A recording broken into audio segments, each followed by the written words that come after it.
tarde. Retornando aqui às nossas atividades, a gente teve uma mudança de sala, aquela sala lá do outro lado, que ela é mais intimista, assim, a gente está nessa sala grande, mas eu acho que o importante é o debate, é a temática, e estamos aqui para ouvir agora. Nós tivemos 2 sessões na hora do almoço, que estão gravadas, estarão disponíveis para os senhores, com o professor de Stanford, Bruce Cahan, que falou sobre a Periodic Table of Quality of Life. Então, ele desenvolveu para Peace Engineering uma tabela periódica de qualidade de vida. E é bastante relevante isso. Então, está disponível para todo mundo e fará parte do livro que resultará desses esforços que nós temos entre hoje e amanhã, né? E depois tivemos também a contribuição do presidente e CEO da SensorCon, o Camille Age, os dois falaram lá da Califórnia, de Palo Alto, e ele falou sobre Stabilized Economy in Smart Cities, com foco no ser humano, né? Com foco nos cidadãos. E agora, vamos dar continuidade com a presença aqui do Leandro Joen, que é coordenador do Centro Integrado de Sociobiodiversidade da Amazônia. Ele também integra a comissão executiva da COP30 da Universidade Federal do Pará, em Belém. Então, estamos muito felizes de ter você aqui conosco hoje, Leandro. A gente teria a Isabela também, a Isabela Jatene conosco, que também é membro da comissão executiva da COP30 da Universidade de Belém. Mas o Leandro vai contar um pouco aqui a história para a gente dos esforços que eles estão tendo junto ao presidente Lula hoje lá em Brasília. Então, eu estava esperando ali uma audiência com o Lula. O Leandro vai contar melhor para vocês isso. Obrigado, Leandro. Muito obrigado, boa tarde a todas as pessoas presentes. Muito obrigado, professor Gerson, pela disponibilidade. Então, como o professor já falou, essa palestra estava programada para mais 2 pessoas, que infelizmente a gente teve que desmontar a equipe para ficar parte em Brasília, para a gente ver se conseguimos mais credenciais para a COP. Então a ideia um pouco dessa apresentação é falar do que nós estamos fazendo lá na Amazônia, falar um pouco dos movimentos que temos desenvolvidos e principalmente o que a gente espera para a COP30. Então o bioma amazônico, né, ele é um bioma que tem uma dimensão continental, e o Brasil é um grande protagonista, porque 69% desse bioma fica em território brasileiro, e esse bioma representa 60% do Brasil. Tem uma grande biodiversidade, que é uma das principais bandeiras, né, do bioma amazônico. Então, se a gente pensar, ainda tem uma grande quantidade de vegetação, um pouco menos de 80%. É uma área que tem muitas unidades de conservação, mais de 125, e as áreas, né, que são alteradas, com grande foco principalmente para atividade agropecuária. Para que vocês tenham uma ideia do tamanho dessa biodiversidade, somente de mamíferos, em torno de 300 espécies. Mas esse número também é muito alto para os outros grupos. E uma das coisas que nos preocupa muito é que muitas espécies elas são endêmicas. O que é isso? Ocorrem somente nesse bioma. Então significa que se a gente perder essa espécie nesse bioma, ela vai ser extinta do planeta. Então 300 espécies de mamífero, 1.300 espécies de aves, de planta, mais de 40 mil espécies de planta, lembrando que as plantas têm um potencial muito grande, né, para a sociobioeconomia, e essa biodiversidade é muito grande para os outros grupos. Então se a gente pensar só em peixe, 3.200 espécies. Essa aqui que é o organismo que eu gosto mais de trabalhar, que são as libelas, são 400 espécies só para a Amazônia. Se a gente pensar nas plantas aquáticas, são 620. Então, tudo que fala de biodiversidade é muito superlativo quando pensamos em Amazônia. E, além dessa grande biodiversidade, é uma das principais reservas de água doce do planeta, porque 25% da água doce do mundo está nesse continente. Se a gente pensar em quantidade, então 20% de toda a água doce que chega nos oceanos prevém desse local. Por dia, para vocês terem uma ideia, o Amazonas joga 17 milhões de toneladas de água no mar. em torno mais ou menos dessa mesmo quantitativo, é o que as árvores jogam para a atmosfera em vapor de água. Então, a Amazônia ela é muito importante para a estabilidade climática.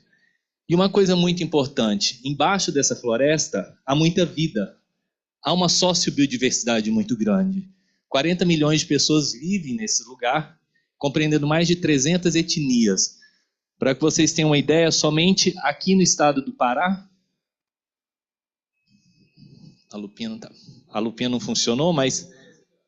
Ah, tá, vamos voltar então, espera aí. Somente aqui no estado do Pará é falado 28 línguas. Se você pensar, é mais do que é falado na Europa. Então, para ter ideia como essa sociobiodiversidade é elevada. E é a região com maior número de territórios indígenas no Brasil. E diversos estudos comprovam que essa sociobiodiversidade, essas comunidades, elas são essenciais para impedir a devastação, o deflorestamento e coisas desse tipo. O que acontece? Como eu falei anteriormente, é hiper importante para a estabilidade climática, a produção dos rios voadores, a questão das chuvas, só que essa sociobiodiversidade está extremamente ameaçada, principalmente por ações de contaminação de mercúrio, atividades agropecuárias, produção de energia e, mesmo sendo uma das regiões menos densas do Brasil, as grandes cidades na Amazônia também são grandes fontes poluidoras, principalmente quando essas cidades não são muito planejadas, né? E aí, claro, todas essas ações elas vão ter um efeito tanto na questão climática, aumentando a temperatura, diminuindo a precipitação, mas também afetando a biodiversidade.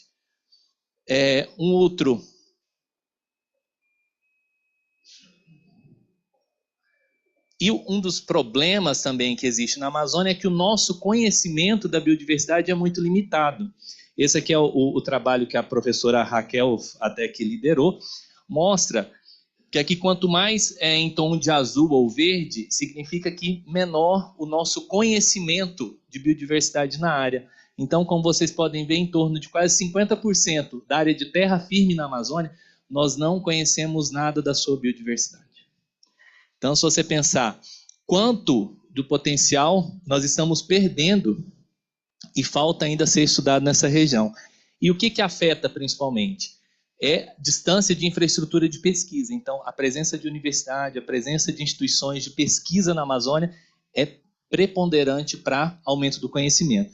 E, claro, um outro vetor também é a acessibilidade de tempo de viagem. Na Amazônia, os grandes rios funcionam como estrada, então regiões que são mais próximas dos rios ou das grandes estradas são as áreas mais estudadas ou investigadas. E um outro problema que nós enfrentamos é a desigualdade de financiamento. Mesmo representando 60% do território, 13,8% da população e responsável por 10% do PIB brasileiro, nós recebemos muito menos recursos para pesquisa. Então, se vocês olharem isso aqui, independente de qual edital, vai chegar em torno de 5% a 6% o que esse território recebe. Nós fizemos projeção em torno de 0,45 centavos de dólar que nós recebemos para fazer estudo de biodiversidade na Amazônia. Então é muito, muito baixo. Depois, se vocês tiverem interesse aqui nesse QR Code, é o estudo que a Sociedade Brasileira de Pesquisa fez, apresentando todos esses dados. E um outro problema, existem várias Amazônias. Um dos grandes problemas é que as pessoas acham que a Amazônia é muito homogênea, não, é muito heterogênea. E cada região apresenta suas idiosincrasias, diferenças de acesso a transporte, questões de moradia, problemas de estrada, problemas de questão de seus territórios, contaminação por mercúrio, mineração. E isso é muito importante também para a gente pensar, quando vai pensar em políticas públicas. E qual o papel dessas universidades, né? O que a gente está fazendo bastante é trabalhar em rede. Então, hoje, nós integramos a rede das Universidades Federais da Amazônia, que são 13 universidades federais, que estão presentes nos 9 estados. Junto a essas 13 universidades, elas compreendem 13 mil professores, 202 alunos, estão presentes em mais de 180 municípios da região amazônica. Mesmo tendo menos recurso, essas instituições elas estão conseguindo produzir um grande número de conhecimento tanto nesses últimos, no relatório que saiu em 2022, bem como no estudo que saiu semana passada pela CAPES, mostrando quais são as principais instituições que pesquisam a Amazônia. E uma das grandes parceiras, né, na produção de conhecimento da Amazônia é a USP, aqui ao lado da UFPA. Tá? Depois também, se tiverem interesse, esse estudo completo pode ser acessado nesse QR Code. Então, as universidades, elas têm uma importância muito grande, porque elas estão aliadas às necessidades das comunidades. Elas possibilitam a formação, qualificação de profissionais usando recursos locais e atendendo às necessidades da Amazônia. E, principalmente, uma coisa que é muito difícil, como você levar pessoas qualificadas para essas regiões, principalmente para o interior. Então, quando você possibilita alguém da região se formar, é mais provável que essa pessoa fique no interior do que alguém que vem de fora. E uma outra coisa também que nós trabalhamos bastante é com os povos originários. Então, os projetos integrados e principalmente empoderar os povos e comunidades para o combate ao desmatamento, eles ajudar também no levantamento da sociobiodiversidade, e junto a essas instituições, então, elas têm participado ativamente das discussões climáticas que estão tendo, enfrentamento das desigualdades socioambientais e formação para a cidadania e transição justa. Então, qual a nossa solução para trabalhar em um sistema com tantos desafios? A primeira dela é a consolidação de redes colaborativas de pesquisa. A situação é difícil, mas se a gente trabalhar somando esforços, fica um pouco mais fácil para todo mundo. Com a produção de evidências científicas para informar práticas e políticas públicas, foco na educação ambiental e na formação de cientistas, gestores e educadores, e atuação em diferentes escalas. Então, tem projetos que atuam desde a escala mais do Estado, escala da Amazônia brasileira e escala da Panamazônia. Como exemplo de estudos focado mais na escala do Estado, o projeto de pesquisa de biodiversidade da Amazônia Oriental, PPBio-Amor, onde nós vamos em áreas que têm poucos dados de biodiversidade, geramos esse dado de biodiversidade. Esse dado também é analisado para ver como está esse padrão de distribuição, mas nós vamos nas escolas, nas comunidades, nos quilombos e trabalhamos com eles, porque a gente está cansado de nossos alunos nas escolas aprender mais sobre o leão e o elefante do que a onça.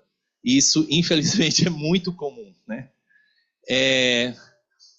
Aqui, então, é a estrutura desses projetos. Então, tem uma parte de síntese, onde nós trabalhamos com os dados já em museus, dados em literatura, trabalhando com sensoriamento remoto, modelagem, para ver como as condições, as alterações climáticas podem mudar esses padrões de biodiversidade.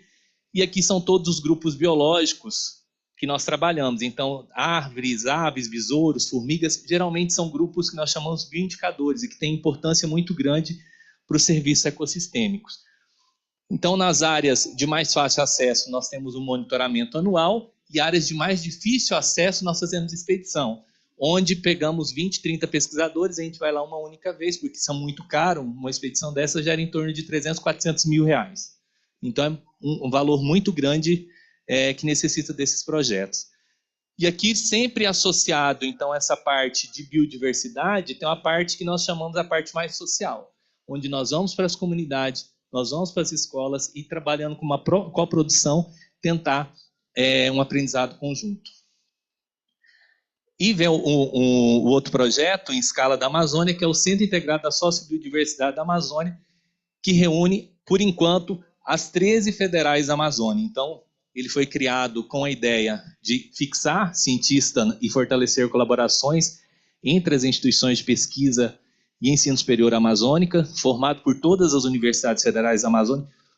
Por enquanto está só as federais, mas a ideia é colocar as universidades estaduais, fazer parceria com empresas e também instituições de outras regiões do Brasil e de outras instituições estrangeiras também.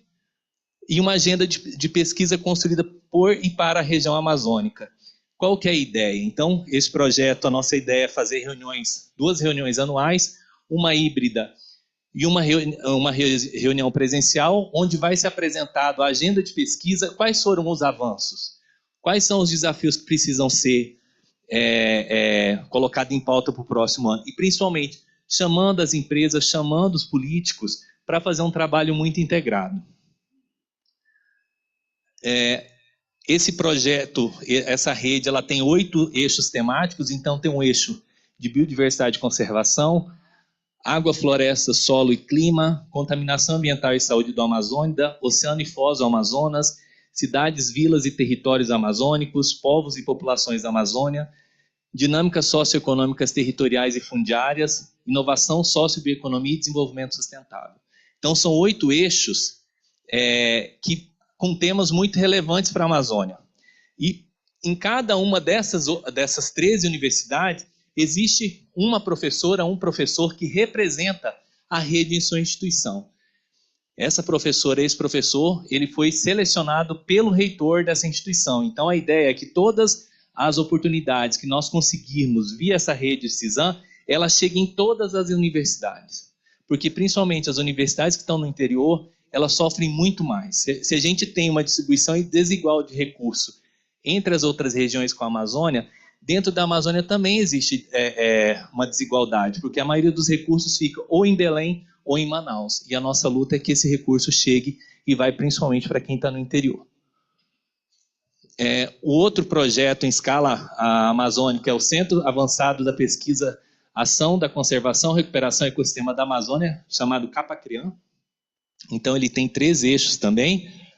Esse aqui é mais focado na parte de restauração, então hoje está tendo um esforço muito grande de trabalhar nas áreas degradadas da Amazônia, restaurando essas áreas.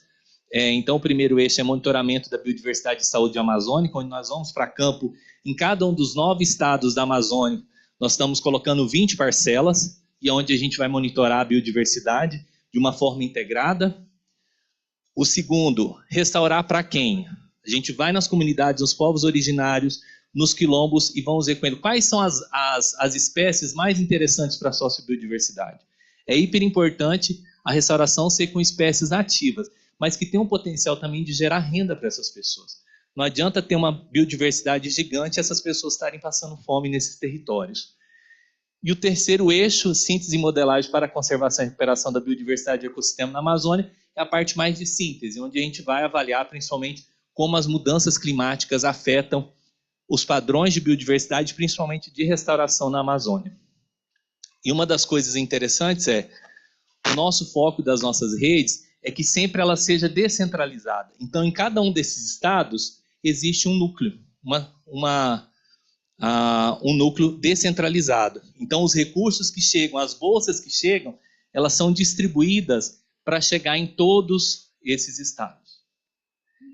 E uma das coisas também que a gente fica hiper feliz é que nos últimos anos, tem sido formado um número grande de pesquisadoras e pesquisadores, mas essas pessoas têm pouca oportunidade de fixação. Então, só essa rede, ela possibilita 27 pesquisadores a ficarem na Amazônia. Esses 27 pesquisadores estão distribuídos nos 9 estados que contemplam a rede. A outra rede que nós trabalhamos é o Instituto Nacional de Ciência e Tecnologia em Síntese da Biodiversidade na Amazônia, formado por 32 instituições, sendo a maioria no Brasil, a maioria delas na Amazônia.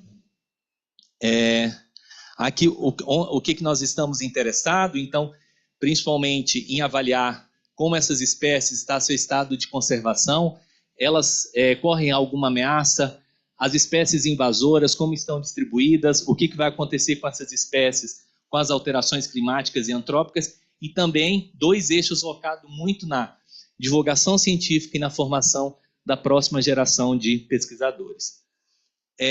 Temos trabalhado com uma base de dados, porque muitas informações de biodiversidade elas são difusas, então essa base de dados ela tem registro de distribuição de espécies da Amazônia de 7.300 espécies e mais de 922.234 indivíduos.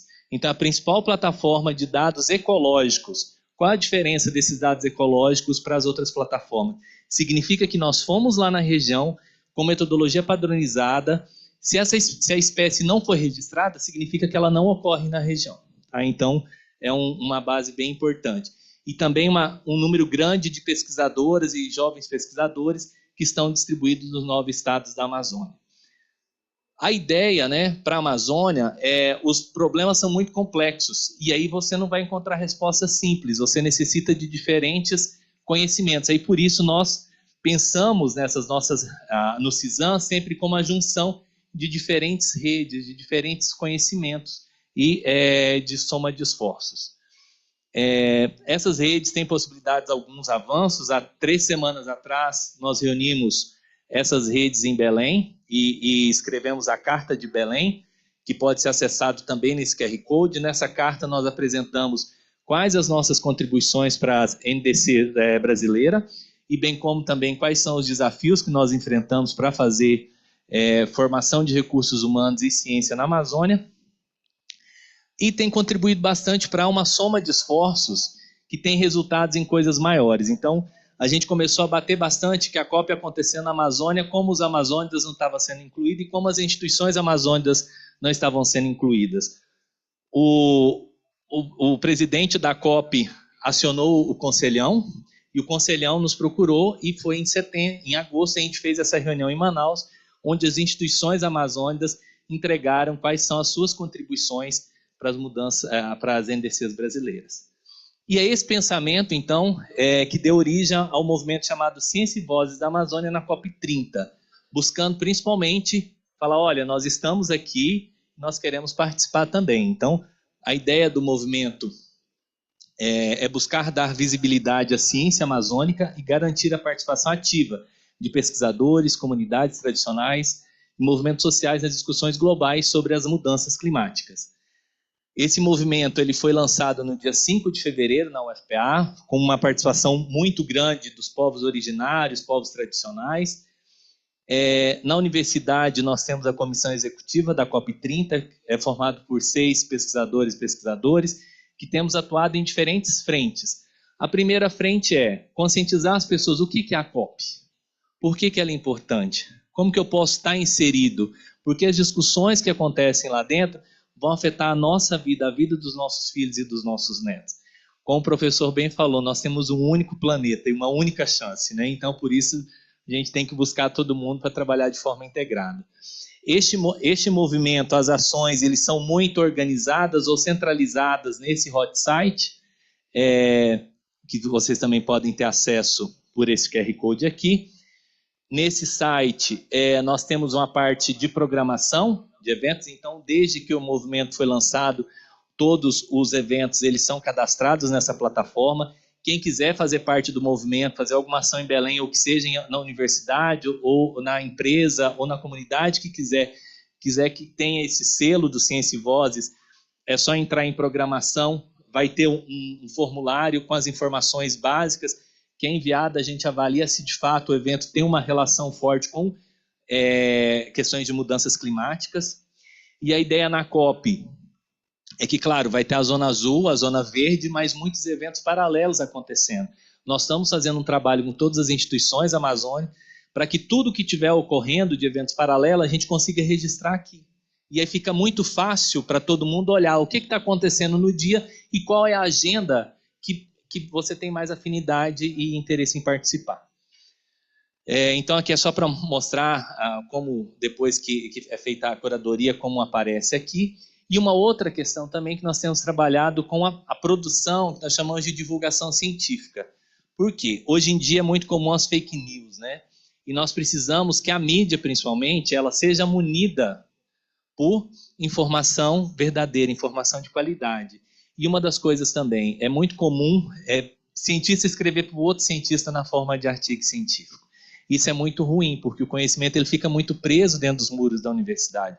E o Covid veio para mostrar muito que a gente está muito errado ao fazer isso, né? Então também é um movimento para que seja publicado, ele é publicado mensalmente, com temas amplos, não são temas científicos, mas para que a comunidade tenha acesso a essas informações de qualidade. Então, com esse QR Code é possível entrar aqui no site. Também é uma publicação que ela sai mensal, a comunidade, as empresas, as instituições podem submeter, não é só para a Amazônia, pode ser qualquer lugar do mundo que tenha uma informação que seja importante para esse contexto. E aqui está, então, como que é essa publicação. Ela é publicada em 4 línguas, então sai em português, inglês, espanhol e francês. Nesse QR Code vocês têm acesso a todas as edições, é possível baixar o PDF. Nós temos também convênio com algumas mídias, então geralmente depois que os arquivos saem, ocorrem várias entrevistas, podcast, entrevistas em rádios e em TV, então tem sido um mecanismo muito interessante para dar visibilidade. E uma das coisas que a gente está pensando agora, não sabemos se vai dar tempo, mas lançar uma edição tudo em língua nativa. Porque se é um movimento de ciência e vozes, se nós falamos tantas vozes, por que as vozes da Amazônia não estão sendo publicadas? Então a gente vamos tentar, se a gente estiver perto ainda, produzir até a COP mais um exemplar disso.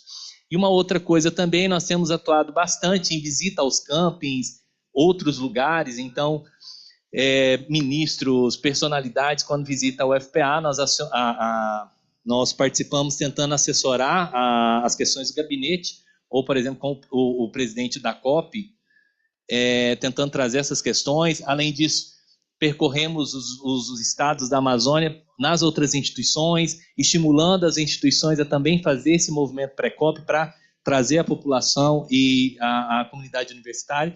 Fizemos o Vozes da Amazônia em Portugal, na França, mas também não esquecendo dos vizinhos nossos. Então, no Iapoque também, fizemos lá.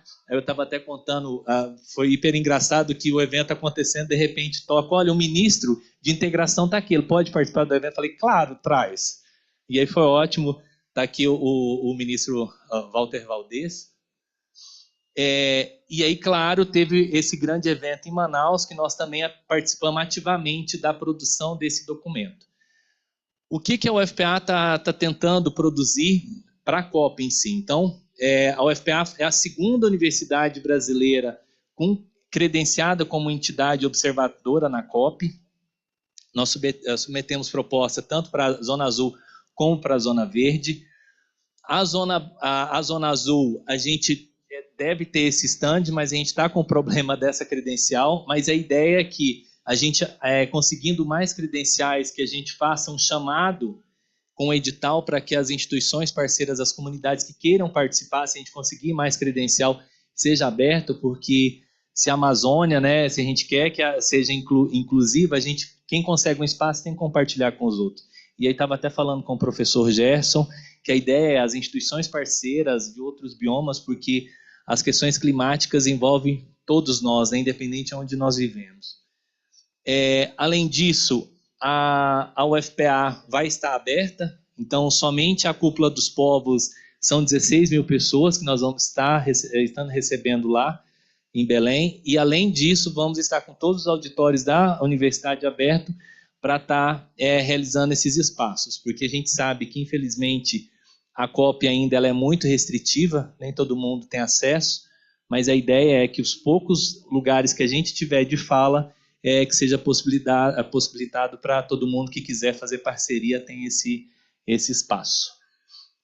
Então, já indo para os fechamentos, então, caminhos para o desenvolvimento sustentável, são necessários investimentos em ciência e educação de forma multidisciplinar e participativa. As universidades públicas são as principais produtoras de conhecimento da Amazônia e funcionam com espaço de inovação e diálogo, e esse conhecimento é muito importante, né? E esse conhecimento, quando a gente consegue sair do muro da academia, é muito importante, por isso a gente precisa muito também das empresas, a gente ainda lá está muito incipiente nessa questão desse contato direto, é extremamente importante, então estamos aprendendo um monte aqui com o grupo do professor Gerson. Ações e políticas públicas para a região amazônica precisa ter os amazônidas e pessoas que lá vivem como protagonistas, e a bioeconomia pode ser um grande potencial de transformação da Amazônia, desde que seja pautada na sociobiodiversidade. Então, como considerações finais, as redes institucionais e multidisciplinares possibilitam o desenvolvimento da Amazônia de forma culturalmente diversa, ecologicamente correta, economicamente viável e socialmente justa. É crucial compreender a região a partir dela mesma e não segundo parâmetros de enquadramento teóricos importados. São cheios de projetos da Amazônia que já foram revolucionários, mas a gente conta mais de 10 que foi investido muito dinheiro e de forma equivocada. E precisamos integrar, ouvir e empoderar quem vive na Amazônia para conseguirmos mudar a realidade da região. E aqui só por último a fala do nosso presidente, que foi na 27ª Conferência da ONU. Pessoal, era isso, muitíssimo obrigado. Aqui estão os contatos, então, do movimento Ciência e Voz da Amazônia na COP30. Uma das coisas que foi muito interessante, começamos com esse movimento e depois deu ideia para o governo federal fazer o evento em todos os biomas. Então, foi uma coisa legal que a gente começou com uma coisa muito despretensiosa na Amazônia e acabou gerando uma coisa que rodou todos os biomas. Então, o governo federal passou em todos os biomas ouvindo e isso é muito importante. Obrigado.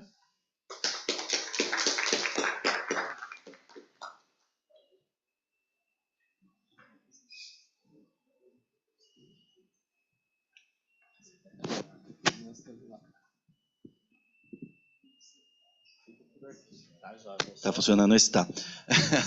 Bom, os desafios são grandes, mas veja que as evoluções também chegam, né, Leandro? Quando nós estivemos lá em julho, nem um espaço na COP tinha, né? Então a batalha ela é constante. Você tem que estar presente e nos unindo. Eu acho que essa força ela cresce também. Então temos o prazer também de compartilhar com vocês que nós esse esforço, essa iniciativa itinerante aqui, nós estaremos daqui 2 semanas, o GLIP estará lá na Universidade Federal do Pará também, e nós continuamos aí a desenvolver a nossa cooperação, e isso muito nos alegra, Leandro, porque eu acho que temos muito a aprender, a colaborar e seguir nessa direção. Queria abrir agora aos aqui presentes, para perguntas, comentários, alguém gostaria de falar alguma coisa, se pronunciar? Ramiro? Propor também ideias, ações durante a COP, viu, gente?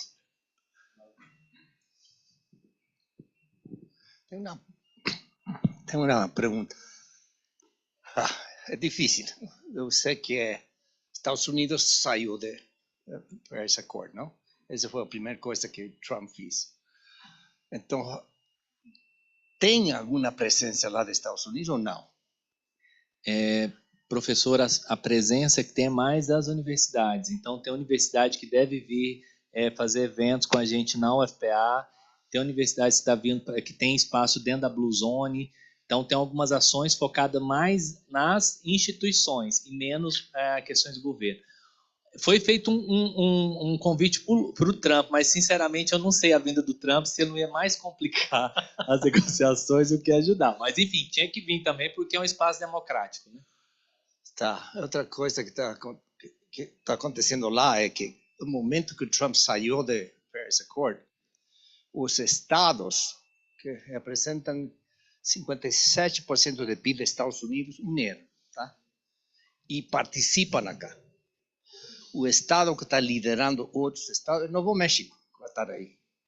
Excelente. E por quê? Porque Novo México é o segundo produtor de petróleo e gás nos Estados Unidos. Texas não.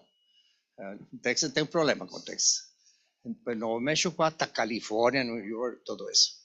Acho que eles vão estar lá. Nós estamos trabalhando com eles para fazer um dashboard. Que está? Para esse projeto. O Peace Engineering e muitas outras organizações estão trabalhando para educar a pessoal. Então, e outra coisa, qual é vou falar em inglês, what is the big ask? The whole world is going to be there. What's the ask from Brazil to the world? Because this is one chance also. Sim. É bem complexo, né? O governo brasileiro está defendendo muito que seja a COP da implementação, né? Porque até então as últimas COPs que aconteceram foram muito de discussão, o financiamento climático não está chegando, e aí uma das grandes apostas do Brasil é as florestas, né? O fundo das florestas, as florestas tropicais para sempre. E aí tem uma parte desse recurso que iria para as comunidades tradicionais. Então, hoje, a grande aposta do Brasil está sendo nessa ação. Conseguir fundos para colocar, já colocou um aporte, eu não me lembro de quantos milhões foi o aporte do Brasil. Noruega está entrando também, agora tem alguns outros países que eu não me recordo. Então, uma das grandes questões do Brasil hoje é o aporte nesse fundo das florestas tropicais para sempre. Acho que foi a primeira COP, foi em 92, que foi no Rio, tá? Presidente Bush, pai, veio no Rio. E STEC com Cray Research e Los Alamos estavam presentes aí. Seria interessante você ter um contato com Los Alamos. Eles e San Diego fazem muita pesquisa em climate change. Trump cortou o orçamento, mas os científicos estão lá. Se puedo facilitar, ajudar para esse contato, eu acho que tem que trabalhar. E outra coisa outro aspecto é criar várias cátedras lá, muitas cátedras, e convidar pessoal da Europa, da China, dos Estados Unidos, vai a muitos Fulbright, 10, 20, 30 Fulbright, do mundo inteiro que chega lá. E faz pesquisa, mora lá. Acho que seria muito bom para o mundo inteiro.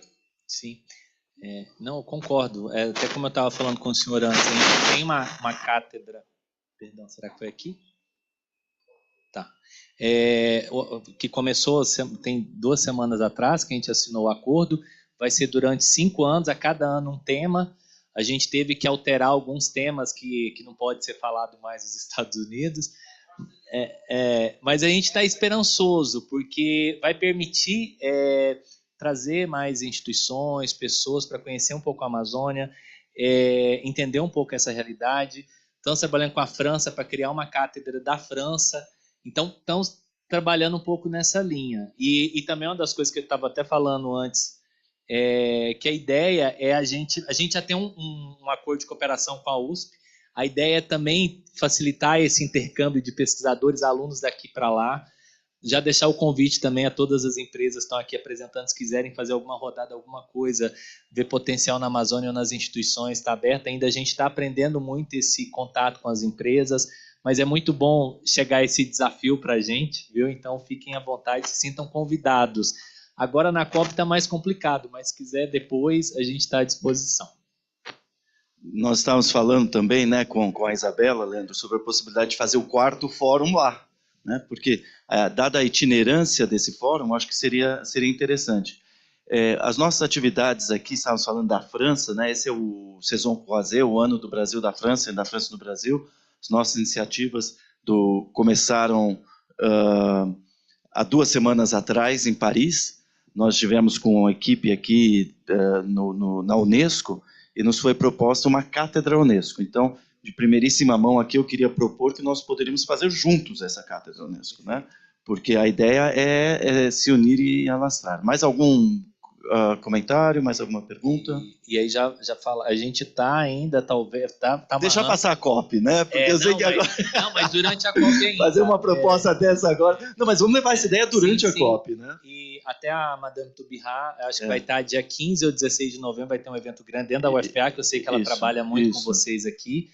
Vai estar lá. E dia 6, se tudo dá certo, os seres encantados da Amazônia nos ajudar, o Macron deve ir para a UFPA para ter um evento lá. Então, a gente está torcendo, mas a gente sabe como a agenda de presidente muda de acordo com o vento. Então, maravilhoso. Mas estamos esperançosos. Eu estive ontem com o cônsul da Suécia, ele me falou que a Rainha Silvia está vindo também. Então, haverá uma presença bastante relevante, né? Eu acho que a COP vai servir como uma plataforma propulsora dessas ideias, mas que tenham continuidade. Sim, né? Que não seja um evento que termine ali. Eu acho que é importante a gente chegar com uma inércia, com um momento físico, para que tenha continuidade. E de mostrar, né, a realidade. O professor Gilmar até gosta de falar bastante. Todo mundo ama a Amazônia, mas ama de longe. E aí falar de ir para Belém e não ficar no hotel 5 estrelas é um absurdo. Mas como assim? Se você ama tanto, por que você não pode passar 1 ou 2 semanas no hotel, mais ou menos? Então, alguma coisa está muito errada do discurso para a prática, né? E assim, a gente está hiper esperançoso. Claro que vai dar confusão, vai faltar coisas, mas é necessário. É uma COP da floresta, na Amazônia. Então, E a gente espera, com certeza, professor, de aproveitar esse momento pós-COP. Então, talvez a gente já pensar para ano que vem um evento grande para ver o que foi, o que avançou, o que nós precisamos colocar como meta aos próximos desafios. E a coisa mais importante é seguir trabalhando junto, unindo forças, porque a gente sempre fala, tem que ter um protagonista da Amazônia, mas as instituições sérias têm que estar trabalhando junto, as empresas também. Tá? Muito obrigado.